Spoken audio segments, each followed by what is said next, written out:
You see, think about when you were a little kid. And you had these moments of so much joy. At Christmas time, it's like, yeah! You could not contain yourself. You were moving around, you were busting out, you were dancing around. But at some point, it was a little inappropriate, and your parents were like, oh, honey, no, not now. No. So you're like, okay, and you start to clamp down, until finally, you got a raise. Yay. Great.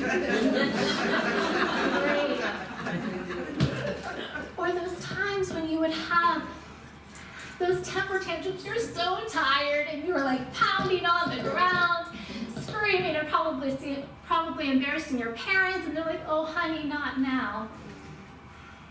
Right? Not now, until that anger got so deep inside of you, and you clamped down on it, and you can let yourself express it. I see the nods, the heads nodding, yeah. I know you feel that.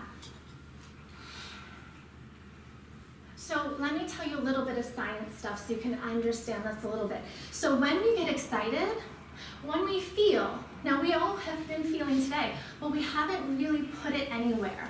We put it in our heart, we took a little bit of breathing, we walked around, but we didn't really fully express it. So what happens is when we have these really beautiful experiences, these elevated emotions, like joy, like enthusiasm, like love, we get flooded with these beautiful chemicals like serotonin and oxytocin, where they are healing. They're literally healing to our cells.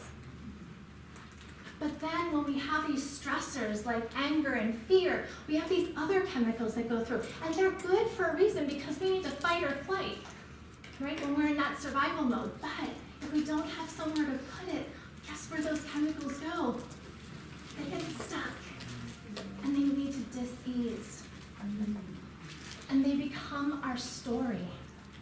They become our story in our body so deeply that we start to look around from this place of anger and fear, and that's what we actually become in our body.